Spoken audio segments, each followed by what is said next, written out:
Ayo kita sekarang belajar firman. Seharian ini adalah sebuah KKR penginjilan dan pengajaran tentang kehidupan kekal. Saya gak sabar untuk mengajarkan kebaktian ini, kebaktian yang sangat interesting sekali. Siapkan kalkulator, kita akan hitung satu kota di sorga. Ternyata sorga tidak terlalu misterius karena ada banyak bocorannya. Wahyu 21 yang akan kita baca, ini adalah pewahyuan kepada Yohanes di Pulau Patmos tentang sorga. Indahnya luar biasa. Anda lihat seharian ini khotbah saya sebagai berikut. Tolong didengarkan satu persatu seperti biasanya. Jangan ketinggalan kalau Anda tahu Anda akan mati suatu hari. Selama kita tahu kita akan meninggal, kan mesti tahu nih. Sedangkan kita mau kuliah mana aja, kita selidiki dulu kampus, universitas, kurikulumnya, silabus. Apalagi kalau ini hidup selama-lamanya. Setiap kebaktian itu pewahyuannya unik dari firman. Saya tidak tambahkan, tidak kurangi apa yang tertulis dalam Alkitab. Tapi saya berani menafsirkannya demi pertumbuhan jemaat. Betapa realnya sorga itu yang dijelaskan di kitab Wahyu. Ibadah 1, 2, 3 sudah lalu. Nanti Anda bisa dengarkan sendiri kalau kelewatan. Ibadah kelima nanti, saya akan jelaskan bahwa di sorga nggak ada benda penerang. Lalu dari mana penerangan di sorga? Tidak ada bulan, bintang, matahari. Di sorga itu pelayanan seperti apa yang akan lanjut? Pelayanan apa yang akan berhenti? Sorga itu ada tetap ada ministry. Nanti saya jelaskan di ibadah berikutnya. Tapi sekarang mari kita bahas sorga dalam segala detailnya sebagai gambaran untuk kita. Khususnya para arsitek, khususnya para insinyur akan sangat-sangat tertarik dengan topik ini. Siapkan matematikamu. Untung-untung dulu kalau nggak nyontek. Angka-angkaan akan kita bahas sekarang. Diameter segalanya. Interesting ternyata sorga itu sefisik itu. Sampai ditulis di Alkitab. Saya buktikan. Wahyu 21. Kita buka dulu, kita baca ayat yang ke-9 sampai ayat 17. Kalau tadi saya bahas blacklistnya sorga, daftar hitam yang ditolak sama sorga mentah-mentah itu orang seperti apa. Kebaktian ini, kita sekarang akan lihat detail-detail infrastrukturnya. Ajaib Tuhan. Sorga dalam segala detailnya sebagai gambaran untuk kita. Wahyu 21 ayat 9 sampai 17. Yerusalem yang baru judulnya di Alkitab kita. Maka datanglah seorang dari ketujuh malaikat yang memegang ketujuh cawan. Kita baca bersama-sama aja yuk supaya saya nggak sendirian. Baca yang keras dan tegas ya. Sama-sama ya. Ayat 9 sampai 17. 1, 2, 3. Maka datanglah seorang dari ketujuh malaikat yang memegang ketujuh cawan, yang penuh dengan ketujuh malapetaka terakhir itu. Lalu ia berkata kepadaku, katanya, marilah ke sini, aku akan menunjukkan kepadamu pengantin perempuan mempelai anak domba. Lalu di dalam roh ia membawa aku ke atas, sebuah gunung yang besar lagi tinggi. Dan ia menunjukkan kepadaku kota yang kudus itu, Yerusalem, turun dari sorga, dari Allah. Kota itu penuh dengan kemuliaan Allah dan cahayanya sama seperti permata yang paling indah, bagaikan permata yaspis jernih seperti kristal, dan temboknya besar lagi tinggi, dan pintu gerbangnya 12 buah, dan di atas pintu-pintu gerbang itu ada 12 malaikat, dan di atasnya tertulis nama ke-12 suku Israel. Di sebelah timur terdapat 3 pintu gerbang, dan di sebelah utara 3 pintu gerbang, dan di sebelah selatan 3 pintu gerbang, dan di sebelah barat 3 pintu gerbang. Dan tembok kota itu mempunyai 12 batu dasar. Dan di atasnya tertulis ke-12 nama ke-12 rasul anak domba itu. Dan ia yang berkata-kata dengan aku mempunyai suatu tongkat pengukur dari emas untuk mengukur kota itu, serta pintu-pintu gerbangnya dan temboknya. Kota itu bentuknya 4 persegi, panjangnya sama dengan lebarnya. Dan ia mengukur kota itu dengan tongkat itu 12.000 stadia, panjangnya dan lebarnya dan tingginya sama. Lalu ia mengukur temboknya 144 hasta menurut ukuran manusia yang adalah juga ukuran malaikat. Are you ready to be blown away? Waktu saya baca ini kayak mau meledak. Meledaknya itu bahagia. Sorga bukan fiksi. Saya percaya Alkitab ini dari Tuhan. Saya percaya Kejadian sampai Wahyu itu firman Allah. Tuhan tidak berdusta. Ingat kata-kata Yesus di Yohanes 14. Yohanes yang sama, yang tulis Wahyu, dia tulis Injil Yohanes itu. Yesus berkata, di rumah Bapakku ada banyak Di rumah Bapakku ada banyak tempat tinggal. Jikalau tidak, aku pasti mengatakannya kepadamu. Jangan gelisah hati. Percayalah kepada Allah, percayalah juga kepadaku. Ingat itu ya.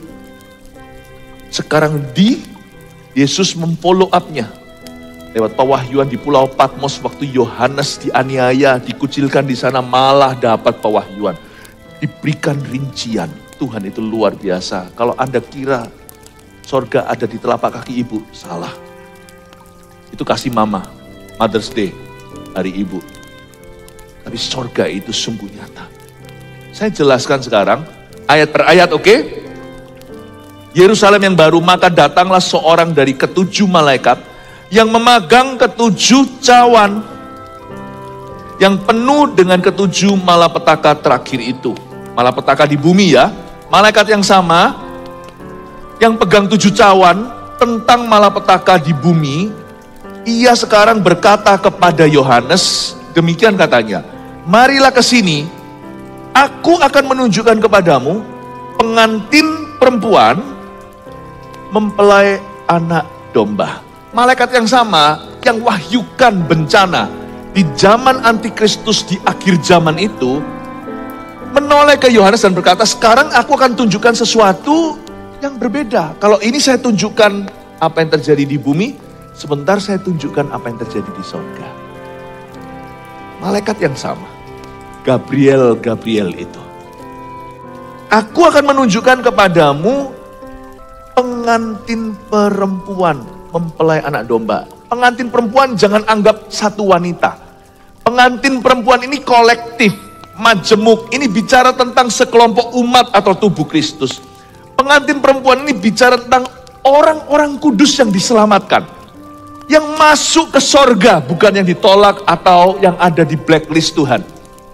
Dia berkata, aku mau tunjukkan sama kamu, I will show you God's redeemed people.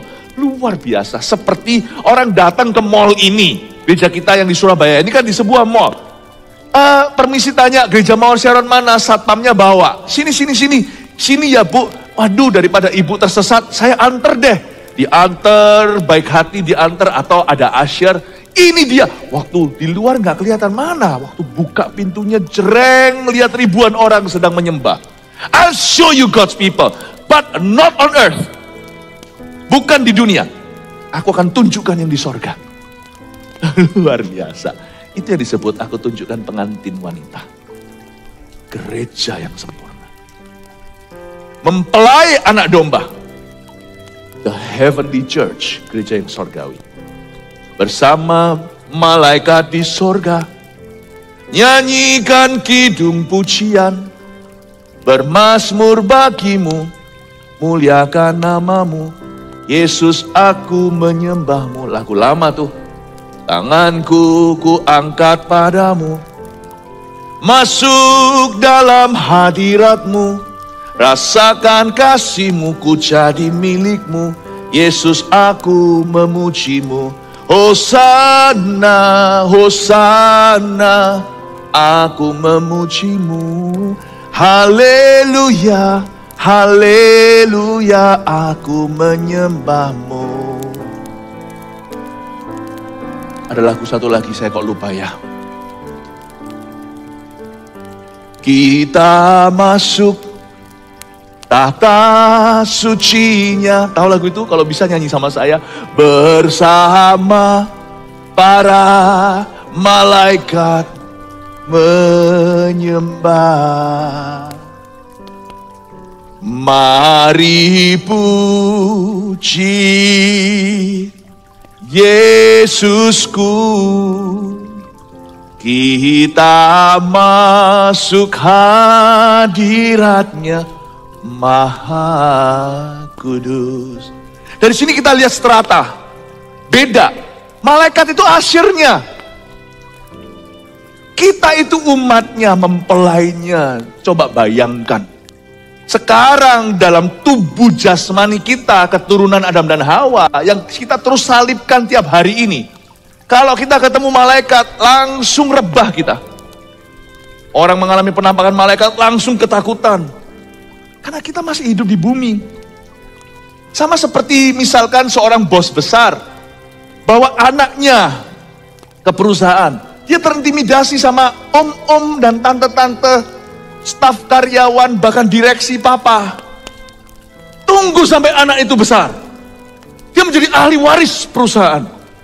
Dia masuk, sudah menjadi pemilik. Dulu mereka panggil sinyo.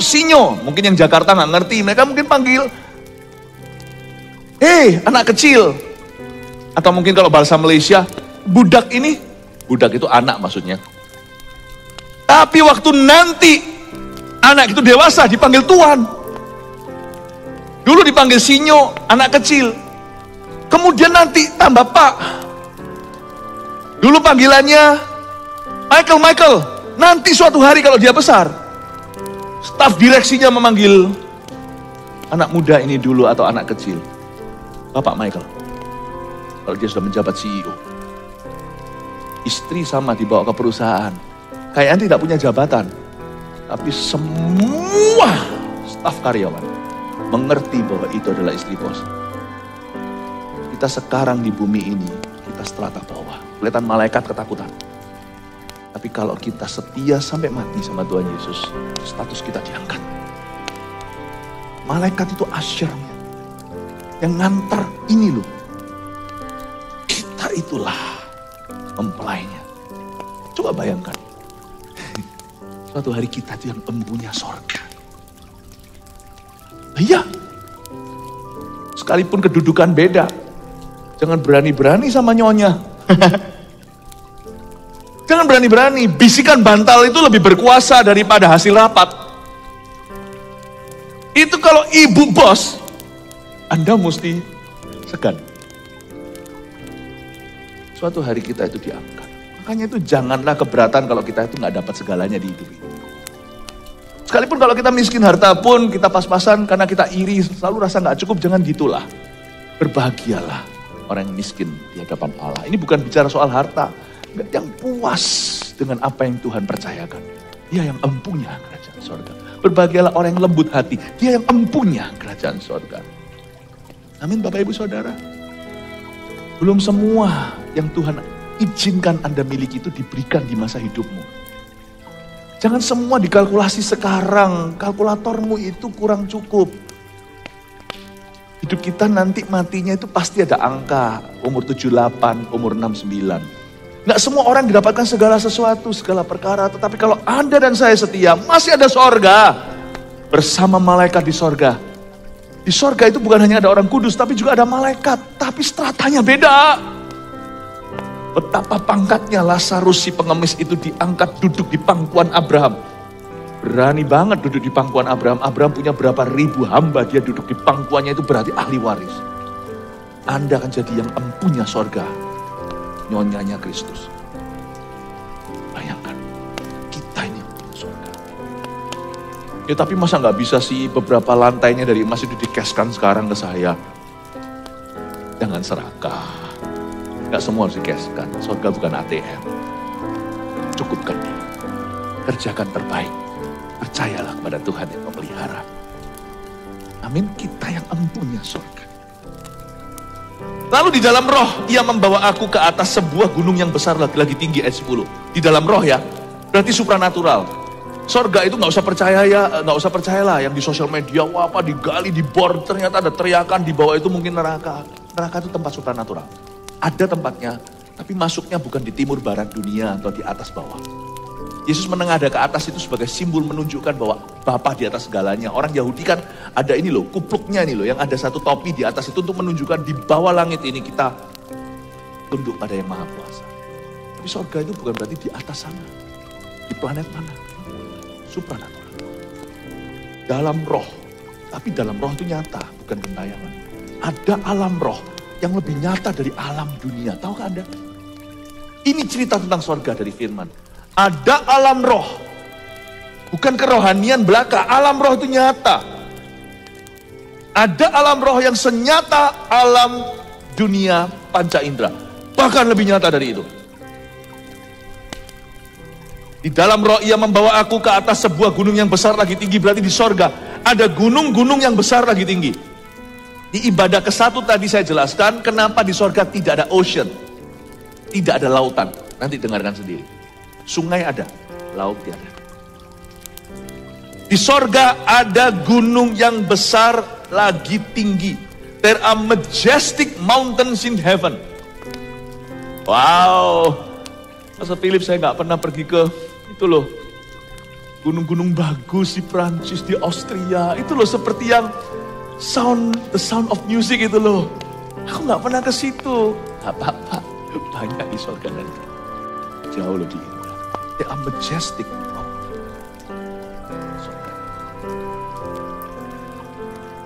Dan ia menunjukkan kepadaku kota yang kudus itu, Yerusalem, turun dari sorga dari Allah. Ini bukan Yerusalem yang di Timur Tengah.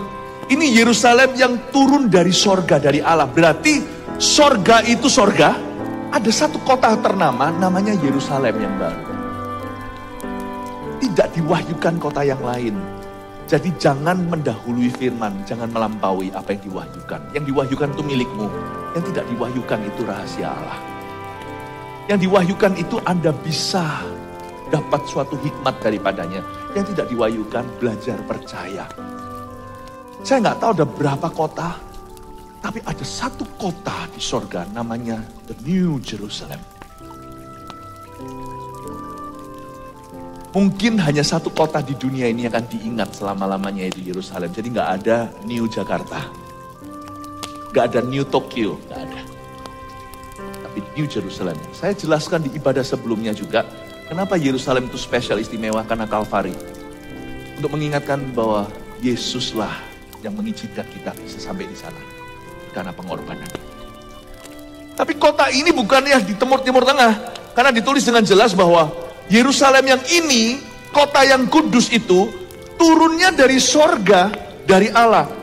Dia sebuah kota, berarti peradaban. Ini kota beneran, city. Berarti a literal place atau sebuah tempat yang harafiah.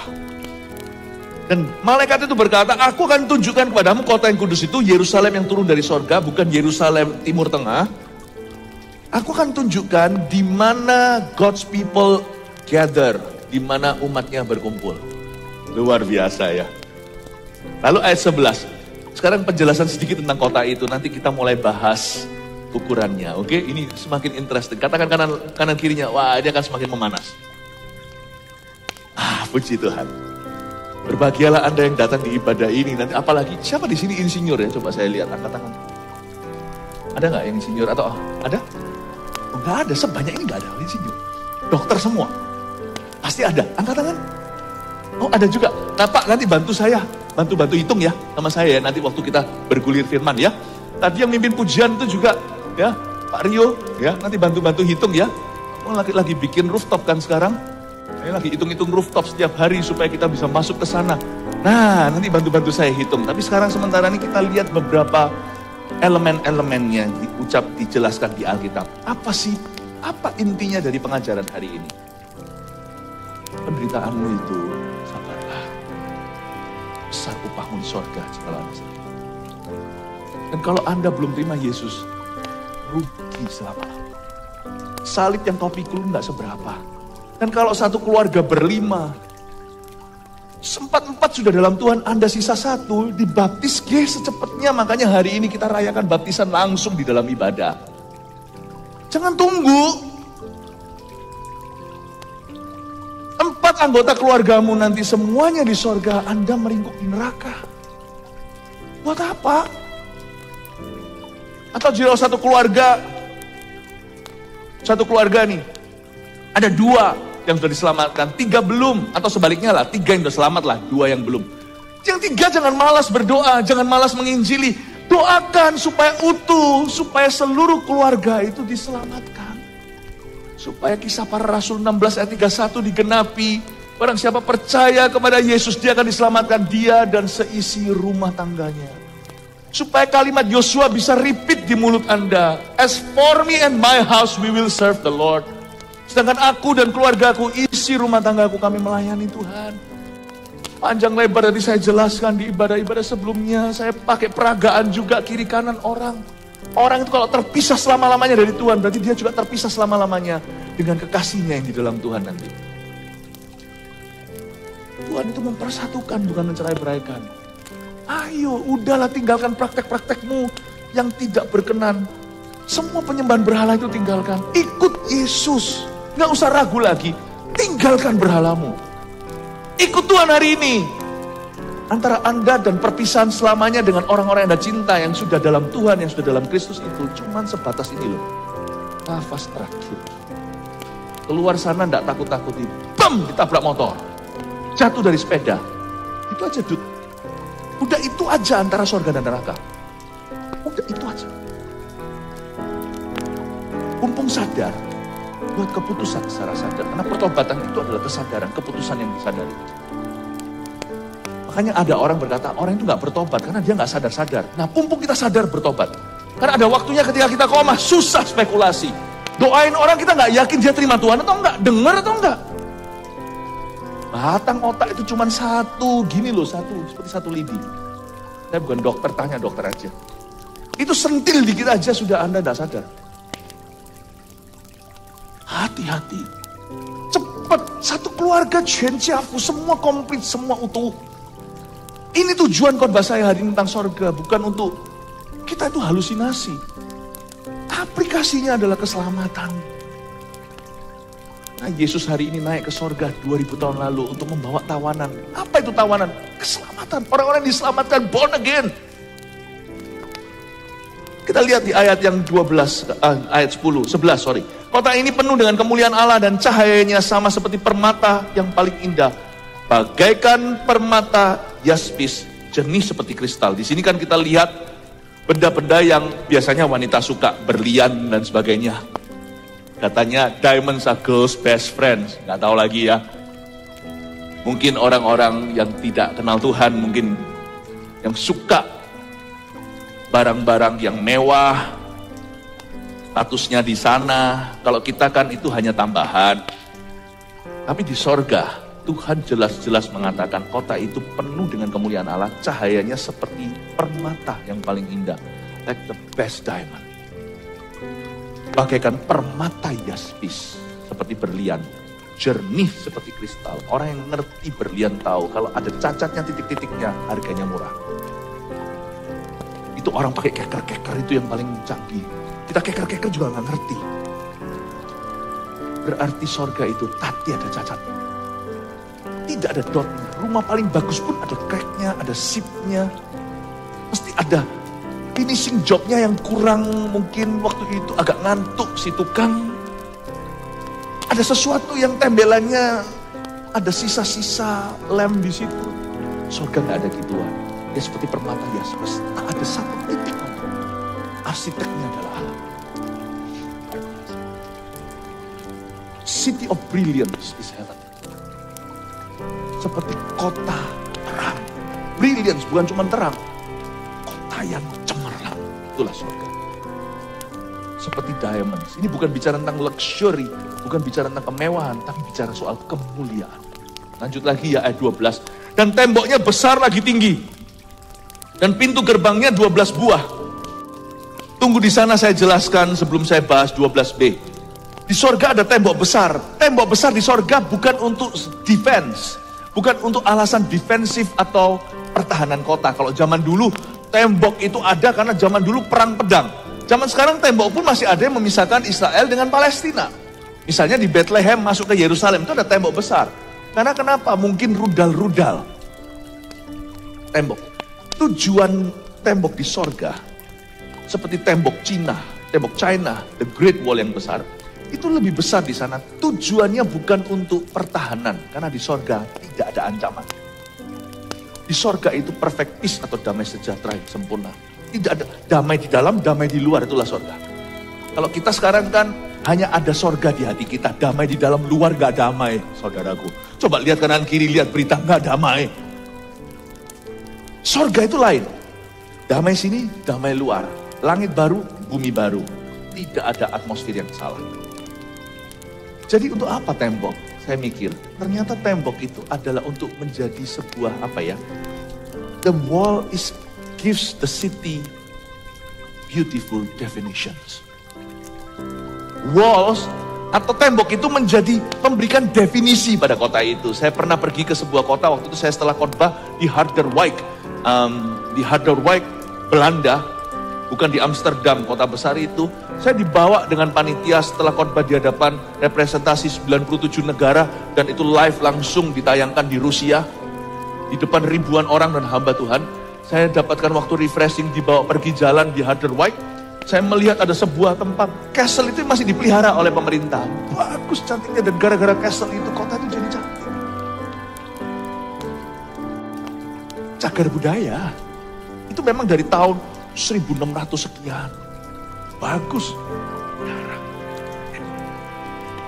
Tembok China juga bukan lagi menjadi pertahanan. Karena zaman sekarang zaman nuklir. Tembok percuma. Tapi tembok itu menjadi cagar budaya atau menjadi cultural heritage. Sorga itu artistik. Seniman pasti happy. Makanya kalau jadi seniman yang melukis, jangan lukis yang telanjang-telanjang. Buat lagu jangan yang nafsu. It's okay to be godly. Sorga tempat aspirasi, seninya luar biasa di sorga. Kalau saya baca gini aja saya berkata, wow, ada tembok-tembok besar. Tahu apa yang membuat Eropa itu indah? Tapi Eropa itu bahaya. Jalan di jalan gitu aja, Paris kota romantis. Hati-hati, copetnya segudang. Jadi indah luarnya, dak-dikduk hatinya. Sorga enggak, damai hatinya, indah sekali. Saya bisa bayangkan kota-kota di sorga itu, wow, temboknya besar lagi tinggi. Lalu di atas pintu-pintu gerbang itu ada 12 malaikat. Dan di atasnya tertulis nama ke-12 suku Israel. Dari sini kita tahu bahwa Allah kita itu pengenang jasa. Dia nggak pernah lupakan. Tuhan itu mengindahkan dan memuliakan di Old Testament Saints. 12 suku Israel di sini itu melambangkan bahwa tidak ada satu nama pun dilupakan. Kalau Anda baca Tawarik, baca nama-nama ini di Esra dan sebagainya, Anda lihat Allah kita tidak melupakan nama. Kemarin anak saya wisuda. Jadi hari yang sama saya itu adalah manusia yang paling bahagia. Istri saya wisuda master degree di ORU. Anak perempuan kami di hari yang sama wisuda sarjana satunya dalam media, dalam entertainment business dari Bayola. Lalu anak-anak rohani saya, gembala-gembala ini semuanya juga di hari yang sama master degree semua. Saya merasa paling cebol, satu-satunya yang bachelor. Lalu tahu nggak? Tapi tentunya karena istri dan anak saya sama-sama di harinya, istri saya berkorban. Dia tidak datang ke wisudanya. Demi supaya ada di wisuda anak saya. Kotanya beda. Dan waktu wisuda itu lucu. Nama semua dipanggil. Langsung dari jurusan ini.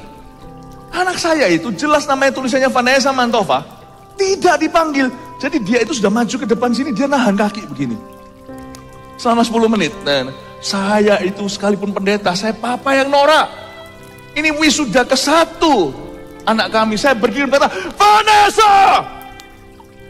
Maafkan kalau saya memalukan Anda. Vanessa! Saya bilang itu sampai bule-bule semua liatin saya. Ingatkan, jangan lupa panggil anakku. Dilewati sekira kita 10 atau belasan orang. Tapi ya ada blessing in disguise, ada berkat terselubung, kamera jadi siap. Disebut akhirnya mereka minta maaf. Tuhan itu tidak melupakan nama. 12 suku ini bukan cuma 12 orang. Setiap suku dan jasanya. Satu-satu, kalau Anda baca di Alkitab jangan dilewatkan. Dari situ Anda harus bisa curiga karakter Allah. Nama orang-orang yang gua nggak peduli siapa di Alkitab itu tulis sebagai firman seiota pun tidak akan dilupakan. Bumi langit boleh berlalu, firmanku akan tetap. Nama mereka itu tetap.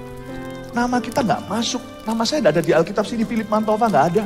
Jangan GR. Tapi namaku akan ada di gerbang surga. Jadi nggak usah bingung. Para konglomerat berebut namanya jadi nama jalanan, nama universitas. Ya nggak apa-apa sih, fine-fine saja.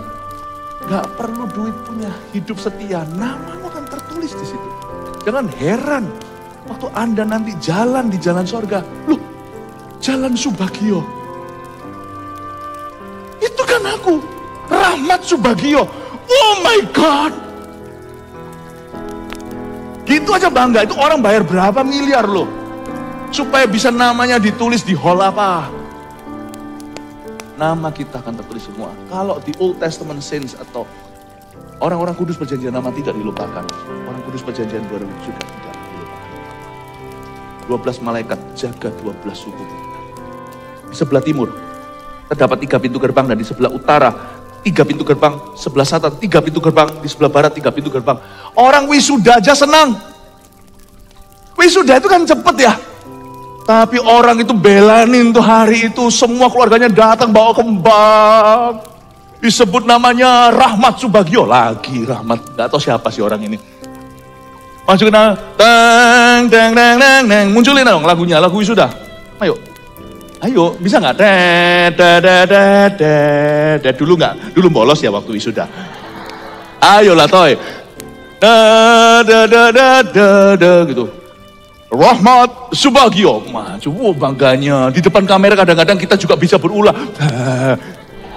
Ada yang alim orangnya cuman gitu. Tapi habis itu toganya dipindah sini ke situ. Senengnya pada cuman disebut gitu aja. Di sorga kita nggak akan disebut saja. Karena kita tidak balapan dengan waktu. Misalkan ada 1000 wisuda kan harus cepat. Sorga itu kekekalan. Waktu terasa cepat meskipun lambat. Anda akan diceritakan satu-satu di depan miliaran orang. Setiap jasam yang dilupakan, orang luputkan itu laporan kemenangan di setel. Turun dari sana jangan kaget Musa salami Anda. Wow. Jangan kaget Elia berkata, aku ingin berada di harimu melihat kau beraksi. Terima kasih. Kita juga salami orang-orang kita tidak kenal, gak cuma tokoh-tokoh Alkitab yang terkenal. Terima kasih Bapak. Penghargaan itu, aduhai, jangan kaget Anda turun di interview sesorga. Apa sih kalau papa mama pilih kasih? So what? Tuhan akan mengasihimu di mana manusia kurang. Makanya itu Alkitab berkata jangan cari pujian manusia yang sia-sia. Carilah pujian Allah. Pujian kita datang di tempat ini. Wisudamu akan tiba dan itu bukan cuma sebut nama Rahmat Subagio. Kok ganti namanya? Sini ada sih, Pak Rahmat ada? Sungguhan ada nggak sih orangnya? Oh, ada sungguhan ya. Puji Tuhan Pak Rahmat, terima kasih boleh saya pinjam namanya. Semua kebetulan-kebetulan, semua kesamaan bukanlah sebuah kebetulan. Ya, Bapak Ibu Saudara, Tuhan itu begitu rupa akan memuliakanmu. Dan tembok kota itu mempunyai 12 batu dasar ayat 14. Dan di atasnya tertulis ke-12 nama ke-12 rasul anak domba itu. Lihat, perjanjian lama ada, perjanjian baru ada. Jadi perjanjian lama kan diglori atau dimuliakan, perjanjian baru juga. Kita ini gereja perjanjian baru, kita masuk di babak kedua, kita ini ayat 14. Oh, haleluya. Kita ini ayat 14. Jadi kalau kita disalah ngerti sama orang, gak usahlah pembenaran, pencitraan, penjelasan, secukupnya apa yang dibutuhkan untuk membuat roda berputar. Sisanya biar orang salah paham sama dirimu. Biarin aja. Mereka kan kaget sendiri nanti orang-orang yang kurang menghormatimu, apalagi melecehkanmu. Suatu hari mereka itu nanti Anda akan nangis di depan Tuhan. Sebelum dihapuskan air mata waktu penghakiman, karena Anda akan bertahta dengan Kristus. Kata bertahta itu artinya memerintah. Kata memerintah itu berarti menghakimi. Jangan hakimi orang di sekarang. Orang yang hari ini hidupnya tidak menghakimi, suatu hari akan menghakimi orang berdosa bersama dengan Kristus. Coba bisa bayangkan orang yang selama ini menuduh, memfitnahmu, itu nanti akan dilempar oleh malaikat di depanmu. Dan Tuhan berkata, what do you think? Mati nggak? Itu akan jelas sendiri. Nggak usah penjelasan, orang tahu. Seluruh sorga, seluruh malaikat tahu siapa benar, siapa salah. Waktu dia dilempar di depanmu, what do you think waktu itu adalah intercession atau syafaat kita terakhir mungkin. Sebelum kita dihapuskan air mata dan berkata, Tuhan, aku tidak benci, ampunilah. Seperti Dikau mengampuni aku. Tuhan, mereka tidak tahu apa yang mereka perbuat. Dan Tuhan berkata, cukup, masuklah dalam kebahagiaan Bapakku. Engkau enyahlah, masuk dalam lautan aku. Tuhan pasti akan munculkan yang dizolimi. Ya. Pasti. 100%. Kecuali kalau kita salah di depan Tuhan, tiada pembelaan. Di Biarin. Jangan dianggap jadi apa kalau Anda sekarang diginikan sama orang. Jangan hidup untuk opini manusia. Hiduplah untuk opini Allah. Masih ada wisuda. Jangan lulus summa cum laude. Jangan lulus yang pas-pasan gitu loh. Kayak penyamun di samping Tuhan Yesus itu lulusan pas-pasan. Kenapa sih banyak orang itu mengeluhkan itu. Dia bisa, aku bisa. Itu jangan jadiin standar. Paulus jadiin standar. Aku telah mengakhiri perlombaanku, itu jadiin standar. Bukan penyamun di samping Yesus. Tembok itu mempunyai 12 batu dasar. Di atasnya tertulis ke-12 nama, ke-12 anak asuh, 12 rasul. Orang-orang pelayan Tuhan akan diagungkan. Hamba-hamba Tuhan yang benar akan diagungkan. Martir-martir akan diagungkan. Orang-orang Kristen yang tiada nama, tiada muka akan diagungkan oleh Tuhan karena mereka sungguh-sungguh melayani tanpa pamrih. Dan ia yang berkata-kata dengan aku mempunyai suatu tongkat pengukur dari emas. Tongkat pengukur yang dari emas. Untuk mengukur kota itu serta pintu-pintu gerbangnya dan temboknya. Insinyur siap-siap. Kota itu bentuknya, perhatikan ya. Saya sudah di akhir khotbah saya, ini dagingnya. Kota itu bentuknya 4 persegi, katakan 4 persegi. 4 persegi itu berarti square ya, sama. Tapi square bukan yang cuman flat gini, tapi dimensional. Jadi dimensi, ya, dimensi dalam lebarnya semua. Kota itu bentuknya 4 persegi, panjangnya sama dengan lebarnya. Namanya square, namanya persegi. Dan ia mengukur kota itu dengan tongkat itu. Jadi dia ukur kota itu, ini ngukur satu kota ya. Saya nggak tahu kota lainnya, karena Alkitab nggak berkata. Tapi Wahyu 21 ada satu kota, Yerusalem yang turun dari sorga, bukan yang di Timur Tengah. Apakah disebut Yerusalem ada kesamaan, ada replika? Entah. Tapi kota ini 4 persegi panjangnya, turunnya dari sorga, jadi ini kota yang baru. Dia mengukur kota itu dengan tongkat emas itu, Nah pertanyaannya, ini tongkat emas kan tongkatnya malaikat, sama nggak sama ukuran kita? Ternyata lompat ayat 17, lalu ia mengukur temboknya 144 hasta menurut ukuran manusia, betul? Yang adalah juga ukuran malaikat. Ternyata ukuran malaikat sama dengan ukuran manusia. Saya berhak keluarkan kalkulator saya, paham? Kalau tidak ada ayat ini, saya nggak berani. Kalau ada ayat ini, saya berani harafiah. Mari kita hitung, para insinyur bantu. Kalau pendeta meleset, maklumkanlah. Saya tidak sekolah matematika. Oke? Apa yang saya hendak katakan berikutnya ini tafsiran. Jadi firmannya udah jelas sorga itu kayak apa, sorga itu nyata. Tapi ini tafsiran saya supaya kita itu punya sebuah ide. Kira-kira seperti apa? Kenapa saya masuk ke area spekulasi? Untuk memberi Anda sebuah kesan bahwa kenyataan sorga itu bisa terukur. Tujuan saya cuma itu. Jadi yang berikut ini bukan firman Allah, tapi tafsiran saya akan firman ini. Dan mungkin meleset berapa persegi dan sebagainya, berapa meter, nggak apa-apa. Paham ya? Mari kita ukur sekarang, ukuran manusia yang adalah juga ukuran malaikat. Kota itu bentuknya 4 persegi, ayat 16, panjangnya sama dengan lebarnya, dan ia mengukur kota itu dengan tongkat itu. Dan tongkat itu sama ukuran manusia, sama ukuran malaikat. Dan ukurannya keluar ini, 12.000 stadia, katakan 12.000 stadia. Dia 12.000 stadia itu panjangnya dan lebarnya dan tingginya sama. Berarti 12.000 stadia panjang, lebar itu kan tebalnya. 12.000 stadia, lihat ya saya jadi aneh kan, jadi 12.000 stadia, 12.000 stadia, dan tingginya 12.000 stadia. Perfect square. 12.000 stadia itu, saya riset sungguh-sungguh, itu 1.500 mil. Atau 2.400 kilometer. Hitung ya. Panjangnya 2.400 kilometer ya. Jalan kaki jebol tuh kaki. Ini satu kota loh ya. Tebalnya 2.400 kilometer. Tingginya 2.400 kilometer. Kira-kira berapa jauh ya itu? Mari kita bicara tentang bulan. Size-nya bulan. Bulan itu 3.475 km. Jadi satu kota di surga itu hampir size-nya seperti one moon. Satu bulan, bukan 1 bulan Januari, 1 bulan. Kalau tidak ada hukum gravitasi di surga, kalau manusia kan hanya bisa meter persegi atau apa. Ini kan masuk tinggi, bukan dibuat flat yang tinggi. Hotel pencakar langit 100 tingkatnya ada tuh. 101 di Taiwan. Tapi kalau semua ke atas itu tidak ada gravitasi, saya spekulasi begini. Jikalau seluruh manusia yang pernah ada dari Adam dan Hawa, jumlah penduduk dunia sekarang ini misalkan 8 miliar, mungkin saya kurang update lagi. Misalkan 8 miliar lebih, tapi kan itu kan hasil akhir. Orang kan datang pergi, lahir mati, paham maksud saya? Penduduk dunia itu bukan 8 miliar. Ya, begini silih berganti. Kalau dihitung semua orang yang pernah hidup termasuk bayi yang mati, saya spekulasi. Misalkan ada 100 miliar orang sejak Adam dan Hawa. 2 miliar aja, karena di dalam sorga, di dalam dunia ada 2 jalan lebar dan sempit. Bersesak-sesaklah, berjejal-jejallah, jalannya sempit, tidak banyak orang masuk.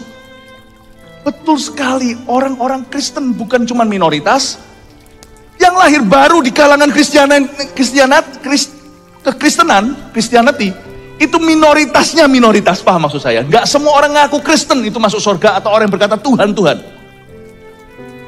Coba saya spekulasi, dari semua total penduduk bumi yang pernah hidup, 100 miliar. Dari Adam dan Hawa ya, dari tahun 1500, dari tahun sebelum Masehi, AD, dari tahun 200, setelah Masehi 300, itu kan terus ini berganti, Roma bunuh-bunuh sama orang-orang Skotlandia, namanya sama Viking, itu bunuh ini, bunuh itu, lalu Ottoman Empire segalanya, itu berapa yang mati di laut, di mana semuanya. Herodes bunuh bayi itu berapa, kalau orang pernah semua dihitung yang pernah hidup, katakanlah 100 miliar hanya Tuhan yang tahu, 2 miliar aja. Anak Tuhan sungguhan sepanjang sejarah. Dengan berapa stadia tadi? Lupa. 12.000 stadia, ini masih jet lag soalnya. Masih jet lag dan saya hitung ini sebelum saya ke Amerika. Dengan 12.000 stadia tanpa gravitasi, 100 miliar orang, cuma 2 miliar masuk ke dalam kerajaan sorga. Setiap orang kudus dapat kurang lebih 1 blok sendiri 30 hektar. Ketika Yohanes 14 berkata, di rumah Bapakku ada banyak tempat tinggal, Tuhan tidak berdusta. Each one of you 30 hektar. Ukuran manusia kan sama-sama ukuran malaikat. Jangan ngomel rumahmu cuma berapa kali berapa kecil. WC dan dapur bersatu. Jangan ngomel. Setialah. Saya tidak bicara tentang materi. Ini bukan material yang saya tekankan. Setiap kita ini cukup tempat di surga. Malah justru jangan egois 30 hektar. Dengan senang hati. Saya cukup 1000 meter persegi ku bagi dengan jiwa-jiwa. Ayo serbu 30 hektarku. Sepi aku di blok sendiri. Makanya saya memberitakan Injil kepada semua. Sorga itu ciptaan baru. Apa susahnya Tuhan ciptakan Yerusalem yang baru-baru? Kalau satu aja, 2.400 km panjangnya, hampir 1 bulan. Tuhan tidak bisakah dekorasi yang, Tuhan tidak bisakah ciptakan sesuatu? Sorga tidak akan pernah kepenuhan. Sorga tidak akan pernah berjubel-jubel seperti Manila, seperti Meksiko, bahkan pelan-pelan seperti Jakarta. Don't worry, you cannot overpopulate heaven. Kita tidak bisa terlalu mempopulasi sorgawi. Beritakan Injilmu. Masih ada tempat di pesta anak domba. 1 orang 30 hektar. Saya nggak senang. Anda mau lihat itu mungkin berkata yes. Saya nggak berkata yes Tuhan. Sepinya aku 30 hektar sendiri. Aku nggak mau. Nggak mau. 3 poin ini bawa pulang ke rumah apa yang kita pelajari di kebaktian. 1. Ya, sorga, judulnya apa? Jangan lupa. Sorga dalam segala detailnya sebagai gambaran untuk kita. Nomor pertama, sorga adalah tempat terindah di mana Allah Tritunggal, di mana Allah Tritunggal dan para malaikat kudus berada. Seperti lagu tadi, bersama malaikat di sorga. Ini dia. Sorry, saya menghalangi. Silakan. Ya, sorga adalah tempat terindah di mana Allah Tritunggal para malaikat kudus berada. Saya tidak jelaskan terindahnya gimana, itu kebagian pertama. Dengarkan sendiri dekorasi Tuhan seperti apa, Christmas forever di sorga itu seperti apa. 2, Sorga adalah tempat termulia di mana orang-orang kudus perjanjian lama dan baru bertahta. Bukan cuma ada di dalamnya, bertahta. Kita yang punya. Everyone is a king. Everyone is a prince. Everyone a princess. Kalau saya lihat gini, saya nggak apa-apa tuh dihina orang, salah ngelisuk. Penderitaan apa sih? Bukankah Paulus berkata, kemuliaan yang disediakan jauh lebih besar, sekarang saya lebih mengerti, sekarang make sense. Otak saya ini kanan kiri jalan. Seni jalan, matematika jalan. Saya nggak gampang cuma bisa percaya. Kenapa saya percaya Kristus? Karena Kristus yang paling mudah dipercaya. Yang lain itu menurut saya, kalau saya pelajari ini itu, Kristus itu enggak khayalan. Everything is responsibly explained. Semuanya bisa dijelaskan dengan sangat bertanggung jawab. Berbahagialah orang Kristen. Tapi kasihan orang Kristen yang tidak tahu apa yang dia percayai. 3. Di sorga ada ruang yang cukup. Dan banyak tempat tinggal yang tersedia bagi orang-orang kudusnya. Ya, silakan. Oh, haleluya. Siapa diberkati hari ini? Berikan tepuk tangan bagi Tuhan. Jika diberkati, silakan membagikan untuk memberkati orang lain.